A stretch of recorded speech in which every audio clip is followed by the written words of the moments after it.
Welcome everyone to another episode of the Big Brain MMA podcast. I'm your host again, Big Steve, full-time gambler from Australia. Episode 79, UFC Jacksonville, Emmett versus Topuria. Quite a high-level card from a viewing perspective and style of fights. Betting, I've been feeling this way about UFC betting cards for a while now. Not the most amazing for betting, but we do have a lot of regionals. That is not as good as last week either. But, it is what it is. We move on. We'll make profit somehow. Let's get straight to the review. There was a lot of cards last week, so I'll start with Bellator. So Bellator, we had some D-gen plays, as Chad would say. I had Newman and the Guerra under 2.5, 1,200 to win, 700, 2.5 a unit. I had Norbert under 2.5, which Bet365 voided. Apparently, I waited too long to play it, so I got robbed there. I had the Newman under 2.5 at as a single. I had $1,000 to win 400. $1.40 was free money. I had Guerra, Law, and Sarukian on 2.5. I had a little sprinkle, a quarter unit or more against Polizzi when he got to the best line. That hit. Could have made that much easier. I had Davis quarter unit, and the guy looked awful and still almost won a split against overtime. Corey, so no regret there. So we ended up with 1,250 on Bellator, nothing special. And PFL had the under 1.5 in the Brady fight, easy money. I had a massive bet, one of my biggest bets of the year on Ferreira, Renan Ferreira, 3,200 to win 1,500. I doubled down on the under 1.5, had half a unit on that, and I put 500 on the round 1 KO to win 600. So won over 2,000 on that fight, and then had the Pacheco under 1.5. So essentially did sweep the PFL for 3,200. And then before I went to bed, I gave out Jacinta Allen an Octagon, an Aussie chick, an absolute beast. She was a $2.70 underdog. Could have put more on, but I'm limited to win 600. So I won 600 there. She won round 1 sub, amazing value. So everything was poised for a big day. And then, we go to the UFC, and I was about 5,000 up with everything. And then UFC, had a little bit of poker decision. No regret there. 300 to win 1,000. Knocked him down in the first. Looked to have the first round. Won the second clearly. And looked to be winning the third and lost it at the end. So a little bit annoying to lose the fight based on the endings. 2 50-50 fights in round 1 and 3. But not a robbery by any means. Happy with the play there. And then I was a little bit sloppy. I didn't want to miss out on the Blader finish, so I played $300 on rounds 1 and 2. I thought it would go like that, even though I said on the podcast. Carlos Hernandez, I played submission decision, $2.80, quite a generous line. Then I missed out on the live bet, which was a little bit annoying. I'm in a different house.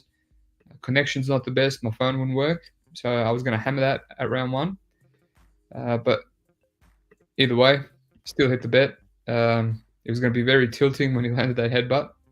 Luckily, it was overturned. I thought the gods were looking after me at that point. Played a unit on Alessandro Costa, Jimmy Flick under 2.5. That hindsight could have been a massive bet. Dalby, even though I said I liked him on the podcast, I found a double chance on Muslim Salikov and played that, $1.76, and played a little bit Dalby to hedge, and played Muslim Salikov minus 200, one takedown, which he hit. So after that, Dalby kicked him in the head, round 1. I tried a live bet. He was a massive dog for ages. Again, my phone was letting me down. I had this little dog biting me. I was so tilted. I lost $400 there, even after hitting Salikov one takedown and having a little bit on Dalby money line to hedge that Salikov double chance. Torres, Mota under 1.5. That was one of my best. That was the best bet for last week. Hit easy. Sabatini, Lucas Almeida. That was my other best bet. Didn't hit at all. Props to Sabatini. Actually, have no regret, even though it was a bad bet. He made improvements. His control was much better. He did what he needed to do. Props to everyone hammering Sabatini. I knew a lot of people. I hedged it a little bit with Sab, but yeah. Um, yeah, Petrosian, Duncan. This was a bad bet. I put 1,500 on Duncan.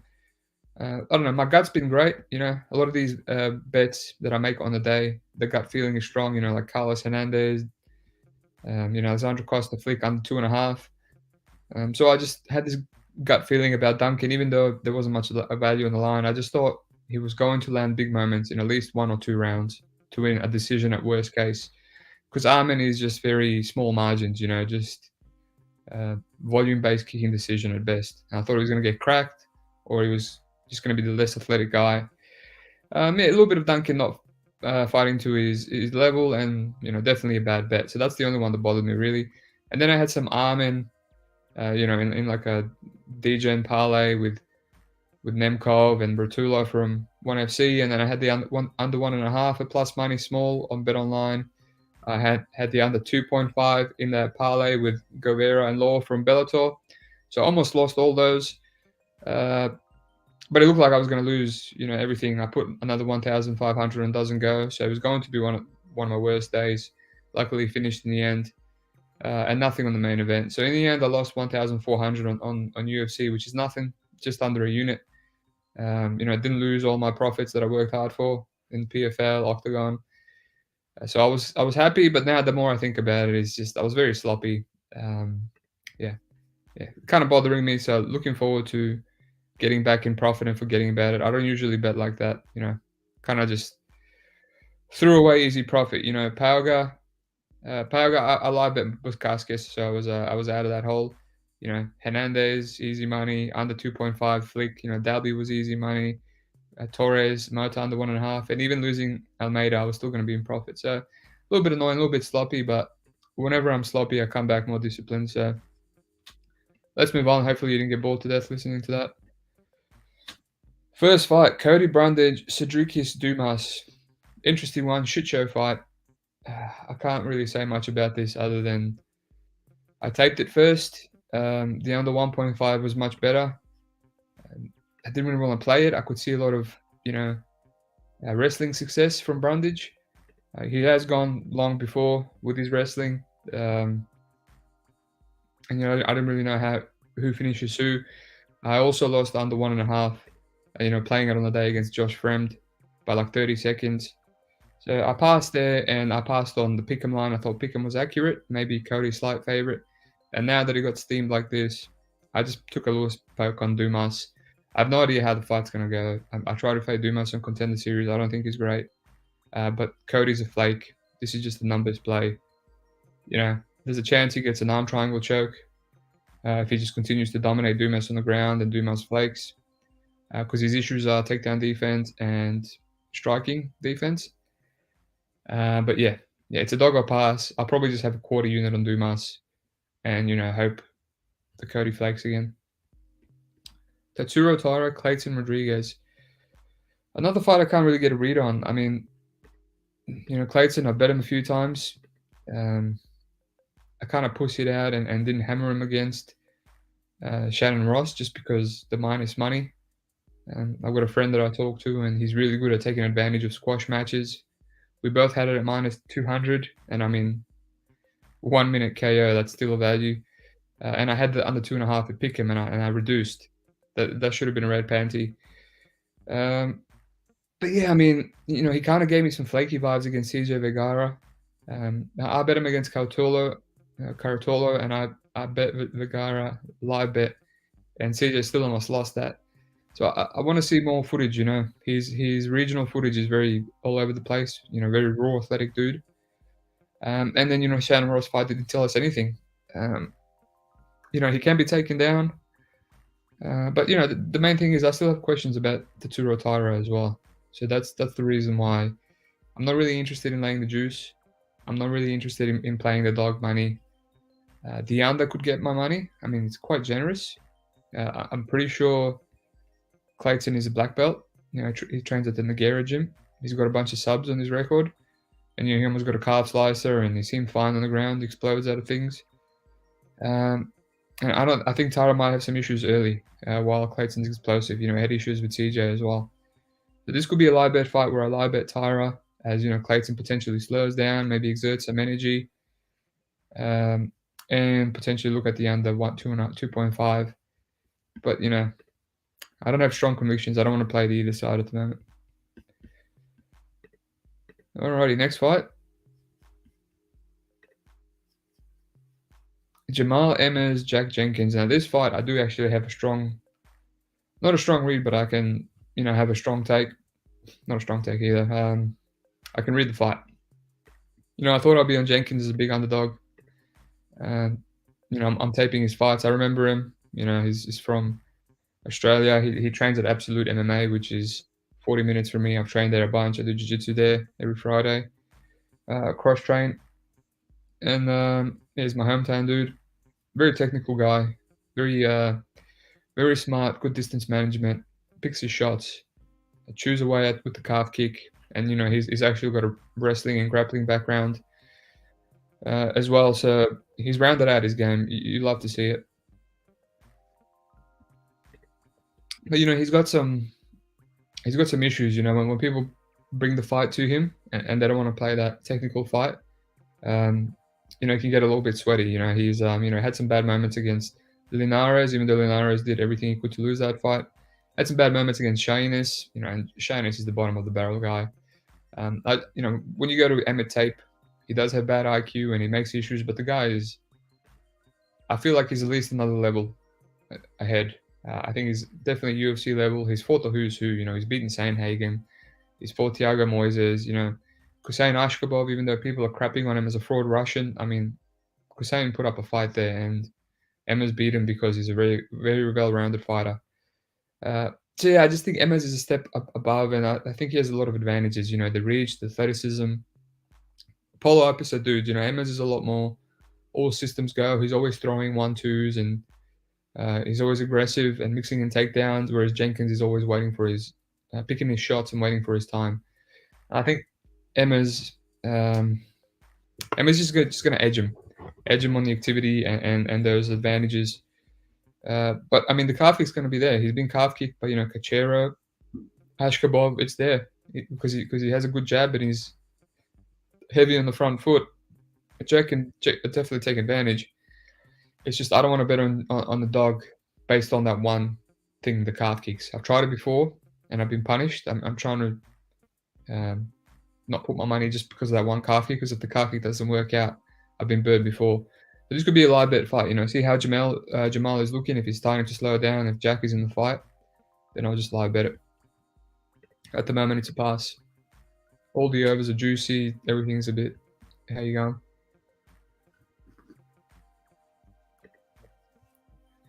Alrighty. Zhalgas versus Joshua Van, man. Zhalgas, I want to fade him for the third time in a row. But the price is the same as Brundage, who was a lot more complete. Now Van is very young, very green, but the dude hits like a truck. I think this guy improves quite a bit from fight to fight. Now he's getting submissions, calf slicer and rear naked choke against Cleveland McLean, who's the best guy he's fought. I'm not really a big fan of Fury FC personally. And the one guy that did beat him at D1 Jackson via rear naked choke, that was just constant takedowns, grinding on him. Van kept getting up, and eventually he just broke him and sunk in a rear naked choke. Now Jackson is now 3-0. He's a very physical, strong wrestler. Don't know what his future holds, but I'm sure it's going to be decent. Zhalgas can replicate that. We've seen him replicate that against Molina. We've seen him bite down and throw hard. And when he's the most aggressive, when he's actively wrestling, throwing hard, he still loses split decision. So I don't know who's parlaying Zhalgas at -200 against this kid. I mean, I know I've seen some people on Twitter doing it. I've muted him now. But yeah, it's a levels. It could be a levels fight. But yeah, I'm not rushing to play Zhalgas. If anything, I'm still contemplating Joshua Van.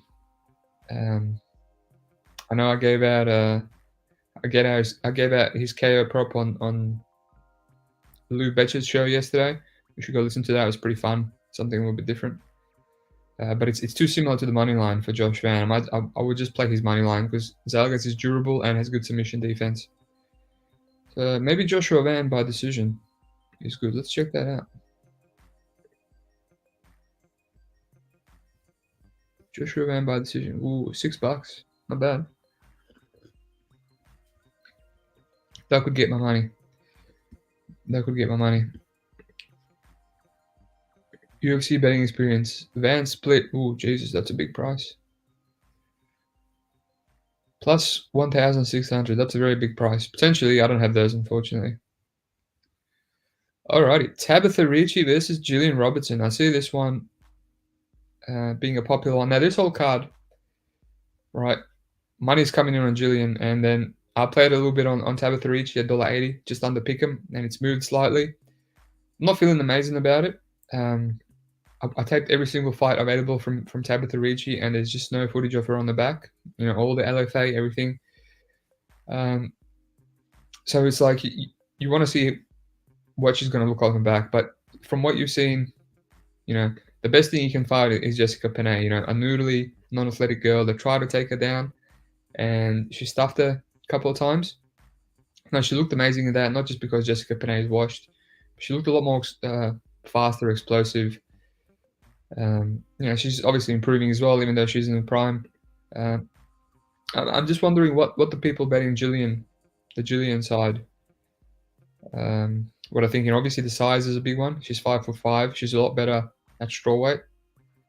I regret passing on her against Pierre Rodrigues. But Pierre Rodrigues, you know, decent takedown defense. Once you take her down, she's a bit of a turtle. Now, I'm inclined to believe someone like Ricci, who's a judo black belt and a jiu-jitsu black belt, and practically wrestles herself, is going to not want to settle on her back. I don't think she's the best off her back. I think she's more of a top time girl. So generally, if there's someone that actively wrestles and can stay safe on top, they usually beat Gillian Robertson, right? You know, she got beat by Miranda Maverick, who I don't rate at all. You know, 29, 28. Obviously, Tyler Santos is a whole complete other level. And the Paulina Botelho fight was very close, and Botelho is not the greatest. And the rest is just bums, you know. Priscilla Cachoeira, you know, Agapova, those are one of my favorite bets. I even hit round 2 sub, but, you know, there was some sweaty moments in round 1. You know, Pierre Rodrigues, these are all essentially how Gillian Robertson fights go. She's losing until she gets a takedown, and she's elite on top. She's a great single. She's amazing at passing, and then on top, she just ground and pound and submission attempts. But yeah, I'm inclined to believe that Ricci will do enough to survive, and then, you know, then it devolves into a striking battle when neither is great at striking, but Ricci's going to shoot for more takedowns and get more top time. But yeah, it's live favorite money. I'm getting cold feet now. You know, I haven't really tipped it out. I haven't given it out to anyone in Discord. I just told them that I played it. I'm thinking maybe Tabatha Ricci by decision. You know, for smaller stake.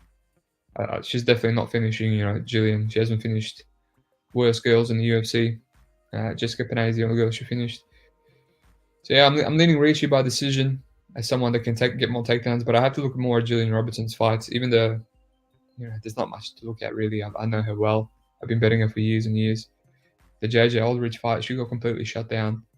So yeah, I think Ricci wins this fight, but I don't know how much value is there. It's going to be close. I'm curious to hear from, if anyone's listening that played Gillian, what's your take on it other than her size? Right, everyone's bigger than Ricci. Also, like I was saying about this card, this feels like a reverse CLV card. Like I want to fade all the money. I want to fade the Brundage action.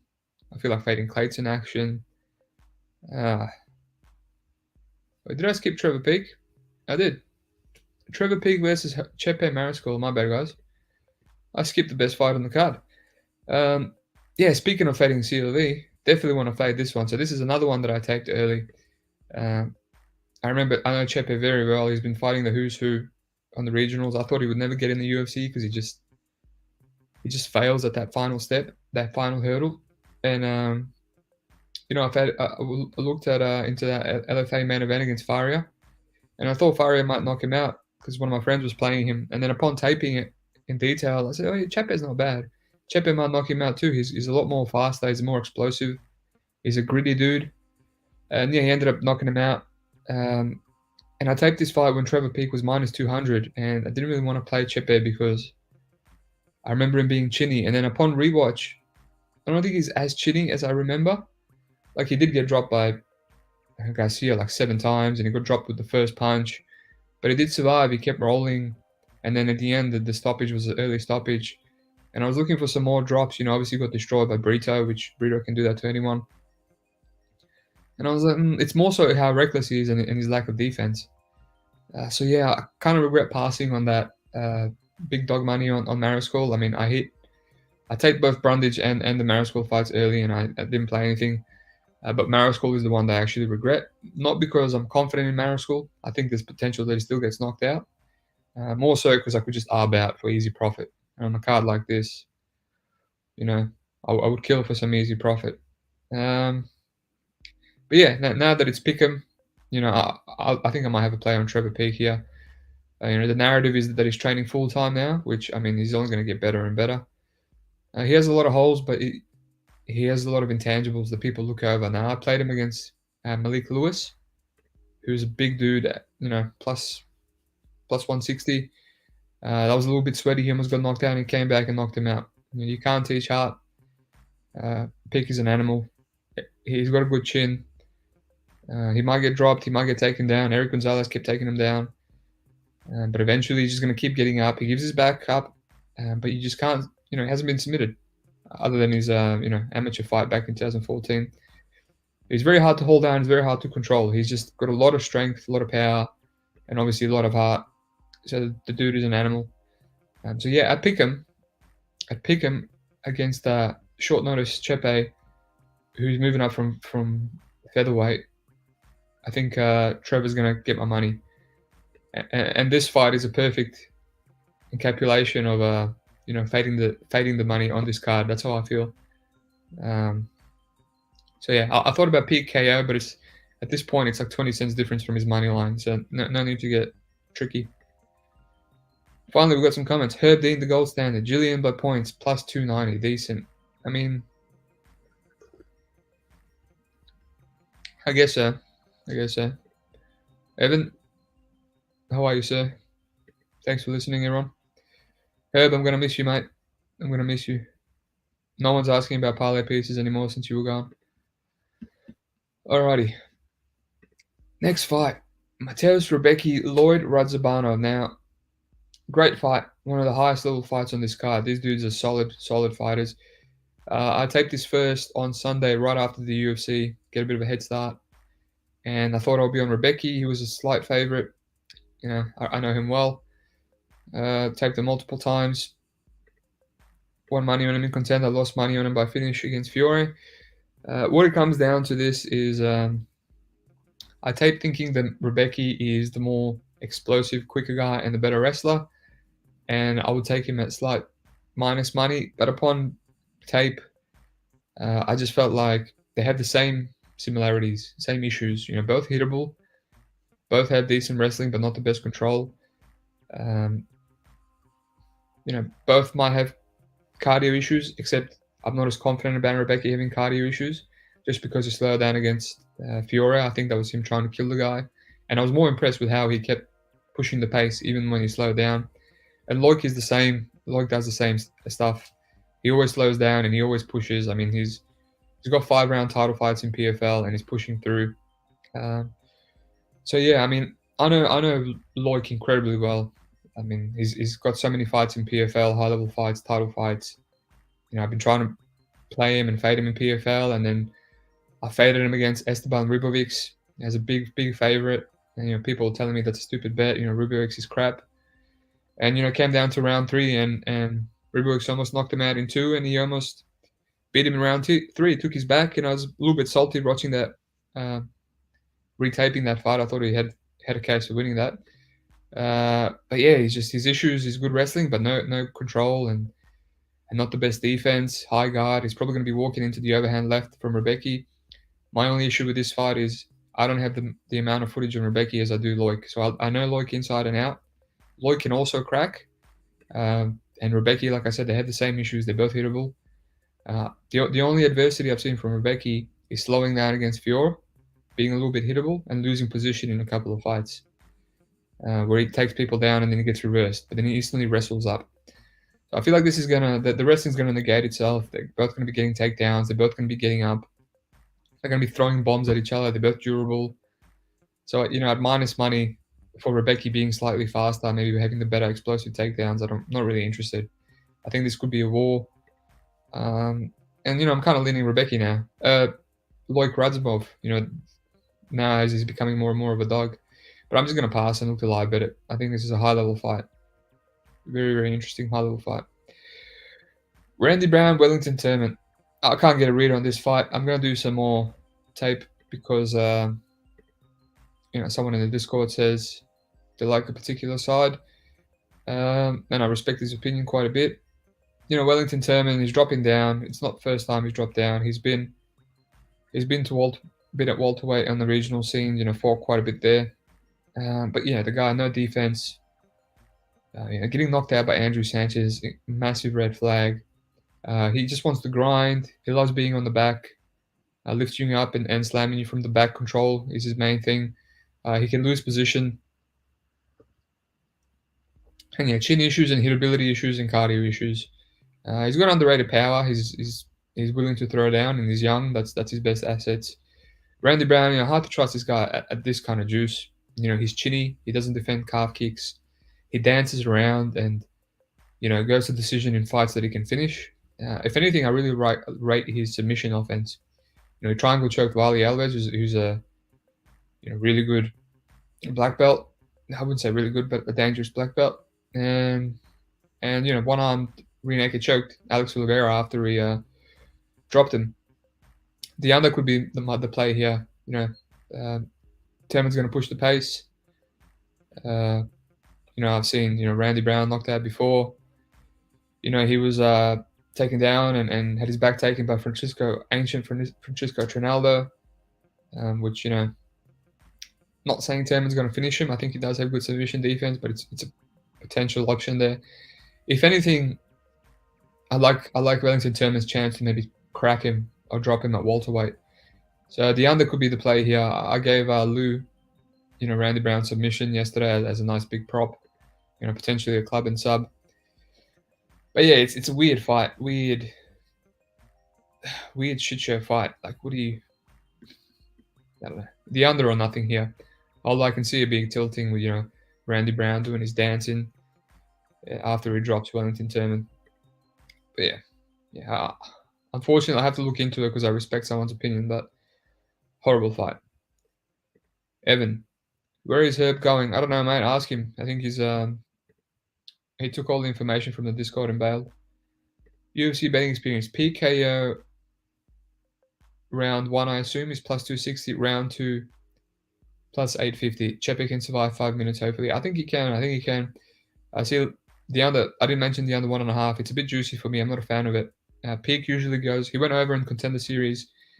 And even though he hits hard, Peak, I don't like people who don't have great technique. So he just brawls. Ghost Pepper almost went over into round 1. And if fights are going into round 2, that means I only have 2.5 minutes left to cash my... If I'm playing under 1.5s, and humble brag, you saw how good I am under 1.5s. I want the fight to be likely to end in the first round, not sweat it in rounds 2. So, yeah, minus 200. Maybe Peak rounds 1 and 2. Against, in his debut, I had a really good line. Peak and under 2.5 rounds at Pick'em. It was great. Herb Dean. Phuket, I'll tell you on the Peak. $30. Nice, mate. Evan. Taking a break from Discord to rather my betting a bit. We'll probably be back. Oh, there he goes. UFC betting experience. Rębecki KO. 450 isn't bad. I was also thinking Loik KO. The guy's got some good overhands and uppercuts. Yeah. And Rębecki has been KO'd, and they're both hittable. That was one of the props I was going to give Lou, but I didn't make the cut. But no strong takes. Herb Dean, if Turman misses weight, Brown betters will be triggered for sure. No, who knows? Brown will definitely be triggered. Alrighty, next fight. Speaking of people that are going to be breakdancing when they should be finishing the fight, we've got Philip Rowe, Neil Magny. Let me just have a sip of my coffee. That's good stuff.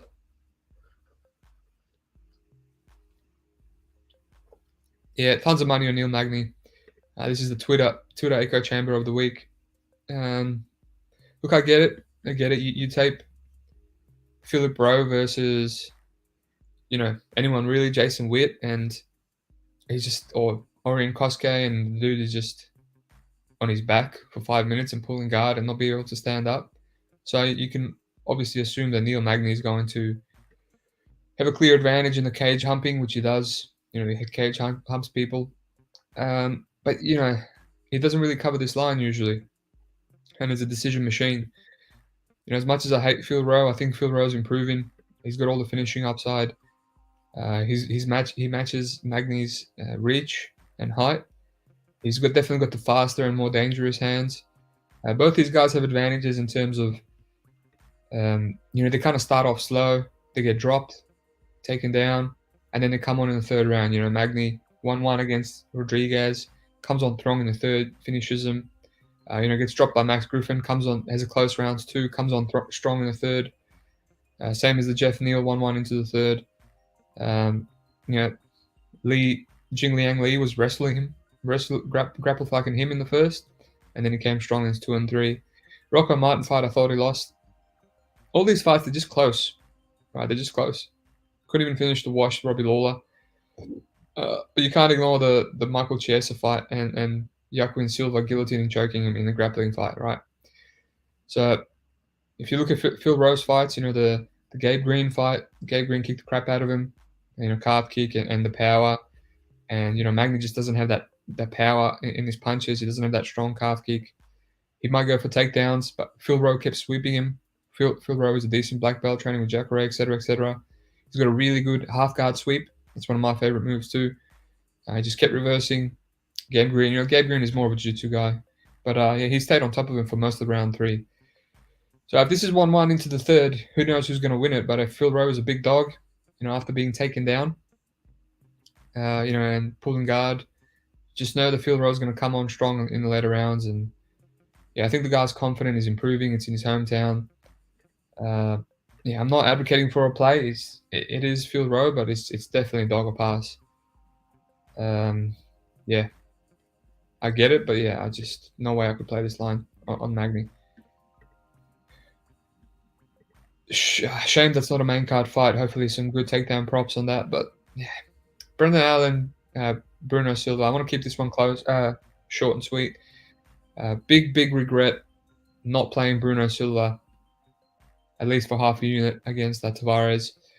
I played his decision small, and just knew that he might get a knockout. Obviously, he was sick in the GM3 fight. He didn't really want to talk about it. Didn't want to make excuses. But the reason I passed up on him is, just in case he still is sick or if he's completely washed after taking a beating from Pereira. And he's a bit sloppy, and he was getting hit by Tavares, who was the cleaner fighter. So he's going to be sloppy here. I think Brendan Allen has power. He can crack Silva. He can take Silva down easily. He can take his back. Silva's always had issues with that. 2-0 down against Andrew Sanchez. He's losing until he gets the KO a lot of the time. So I get why Brendan Allen is the favorite. He can be competitive on the feet. But if you look at Brendan Allen's last fight, he still hasn't fixed his striking defense. He's getting cracked a lot by Muniz. I know some people lie about that fight. I couldn't do it because all I could see was Brendan Allen eating bombs from Muniz in rounds 1 and 2. So a bit of an oversight for me, missing out on that live bet. But plenty of times I've live bet in my 5-6 years. I've live bet a guy that's getting cracked, and as soon as I live bet him, he gets knocked out. So that's all I needed to see. I'll sprinkle a little bit Bruno KO. I might actually just do inside the distance on Bet365. It's almost the same price, 20 cents difference. Don't want to risk it, even though you never know. I don't want to play his money line because at that point he's most likely losing. He's going to be giving up takedowns, etc., etc. But Bruno Blindado, small KO stab, probably a quarter unit. I'm going to have a bunch of quarter unit shots on this card. It's really tough for betting. Gabriel Silva, David Onama. I love Gabriel Santos, not Silva, pardon me. I was regret passing on him in his LFA championship fight. I had a lot of people laying the juice on Delano. And I was like, this guy's good. He's got a lot of raw potential. I'm getting better at betting these Brazilians with a lot of raw potential. Elvis Brenner on the next card. another guy. These dudes fought, and they had a competitive scrambling fight. I think he's improved now. He's dangerous there. Good wrestling, great back taker, jiu-jitsu. David Onama, I'm not rushing to play this minus 240, whatever the price is. David Onama is dangerous. He's got a lot of potential himself. He's a finishing threat. I think Gabriel Santos is an elite chin, although he has been dropped and almost finished by Barbosa, who's a beast as well. But that fight showed me that he's an absolute animal and a dog. After taking a beating, after taking a legal knee, he went back into his corner and he was laughing. He's like, "I'm going to win this fight," and he just knocked the dude out. Yeah, I don't want to say it's a dog or pass, but it could be a good live bet fight. Hopefully, Onama has some big moments in the first. But there's a few things I'm kind of eyeing off here. The under is quite generous, dude. It's $1.76. It's reminding me of that Sabatini Almeida fight, which I regret passing on. He just kept going up and up and up because everyone thought Sabatini was just going to lay on him and not finish. And this man, $1.76. Santos has power and he has jiu-jitsu. And Onama, quite durable, but he's had his back taken a bit. Yeah, I'm going to have to look into that one. I taped a couple of fights of each dude just to refresh. But, yeah, that under could be a good spot. But, yeah, let's move on. Speaking of moving on, Austin Lane, Justin Tafa. Look, this fight I actually locked in Lane nice and early. I thought the line would move just because Tafa's not worthy of this line. And then I cashed it out just because Lane is so chinny. And the only reason I played it is because Austin Lane has good cardio and he will go for takedowns. And that's Justin Tafa's weakness. Now, I got burned playing Porter against Tafa. That would have been a way better live bet. But, I mean, this could be way better live bet too. But, Lane's going to have the reach. He's going to have the more output, the cardio. Justin Tafa is just going to look for a counter, but he is very good at countering. He's got a bit of Mark Hunt about him, and he's also a bit more durable and he's a lot more powerful. And Austin Lane is extremely chinny, man. I've seen this guy put out cold a bunch of times. But yeah, it's just a shit show of a fight. Minus 200 for the under 1.5. Could be the side. Austin Lane only wins by just having the better cardio and just being in the fight for rounds 2 and 3. And then the guys that are fighting him, they just get tired and he gets a takedown and wins.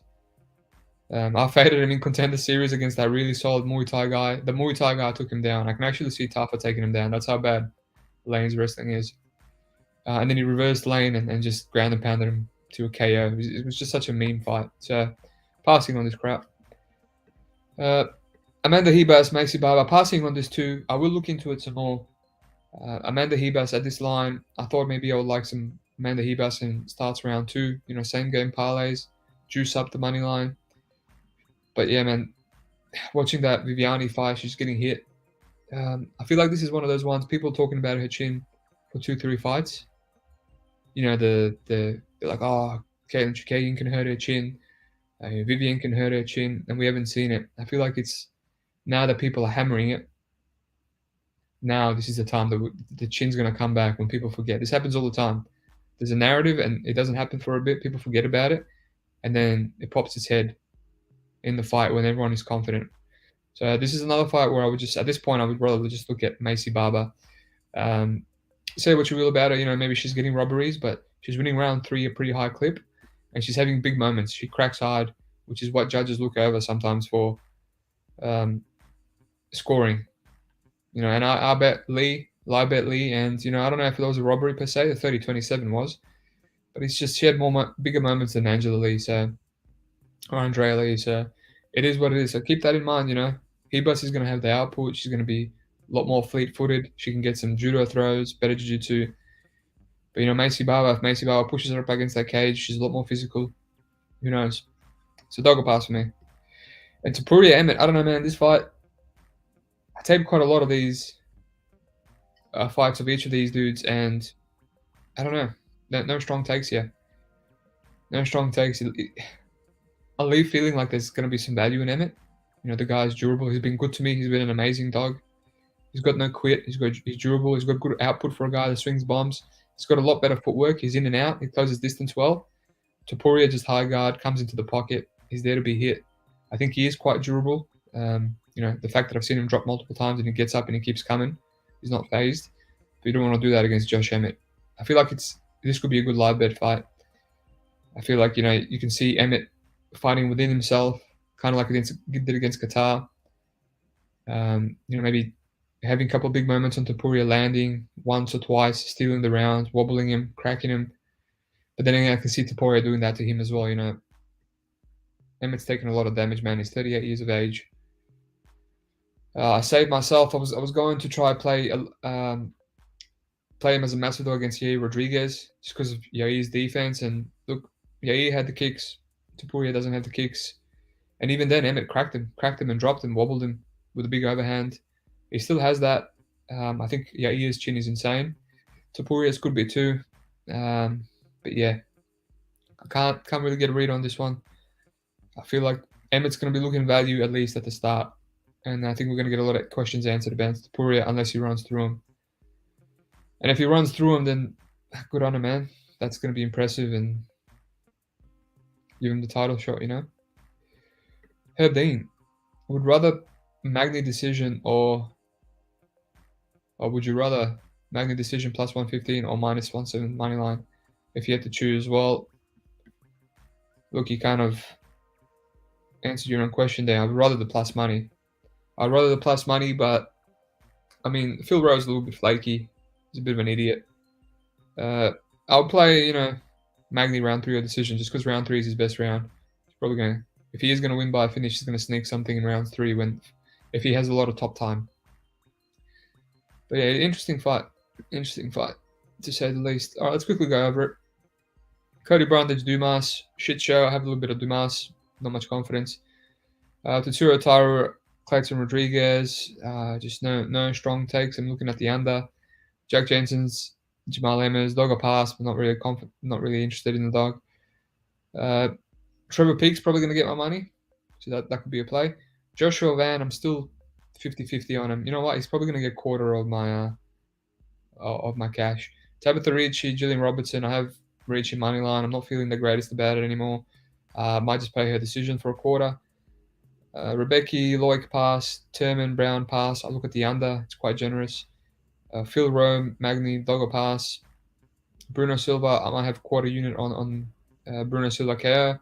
Gabriel Sintos, David Onama, good live bet fight. I'll look at the under. Turman, the Santos fight, and Kleydson have some generous under 2.5s. So if anyone has any thoughts on that, let me know. Justin Tafa, Austin Lane pass. Someone's getting KO'd. Macy Barber, Rebers, Dogger pass. Josh Emmett, Topuria, Dogger pass. The under's a juice there. The under 2.5 was minus 200. It's gone now. So yeah, what does it say? It's one of those cards. Best bets.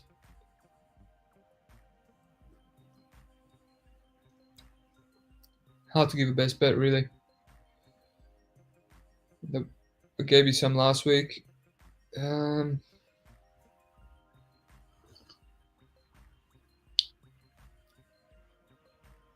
Let's just say Dumas. Dumas and Trevor Peak. Trevor Peak's going to be a money line that I'm going to have. So actually, no. Let's do Bruno Silva KO. Bruno Silva KO. And Trevor Peak money line. Let's go. That's my best bet. So it's all fading the CLV this week. Right. This is the week that CLV crashes and burns, boys. Alrighty, 44 minutes. They'll do it. Regionals are nowhere near as good this week. What do we have? PFL is horrible. There's no Impa smash spot. There's no Henan Ferreira like last week. Jesus, that was easy money. There's no Pacheco easy money. LFA is also trash. Some over-unders in LFA I like, but I can only bet peanuts on them. The Canuto under 1.5. The under 2.5 in some other fight, can't remember now. All the main card fights, some unders. PFL trash. Ryzen. I played Kubo versus Kinoshita, credentialed kickboxer at Pick'em.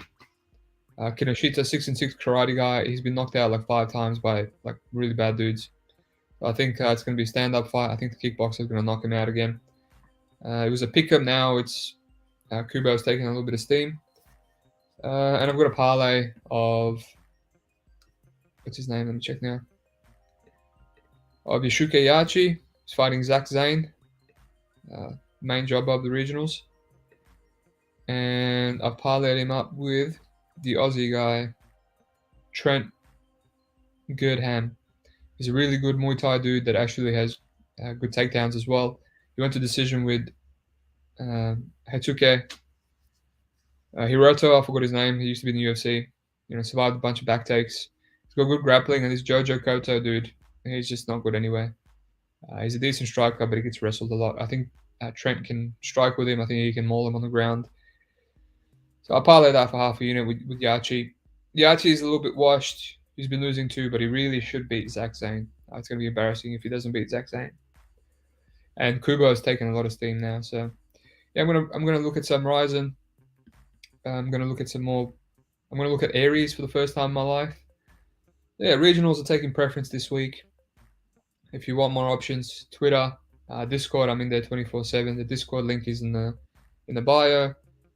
And my Twitter bio. It's only $15 a month. I'm gonna up it one day. I think I deserve a bit more money than that.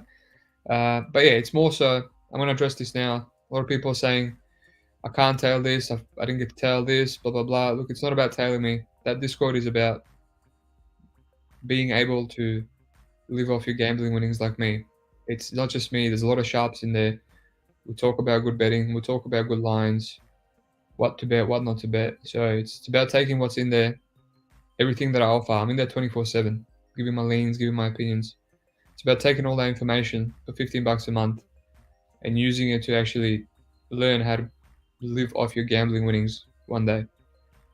So it's not just about tailing me. I tell everyone I'm hard to tail. I'm change my mind. I sleep on my bets. I cash them out. But yeah, that Discord is very beneficial. Anyway, that was fun. Thanks for listening. Like and subscribe like usual. When I do a 100th episode, when I get to 500 subscribers, I'm going to start giving some money away. Other than that, good luck on your picks and have a good weekend.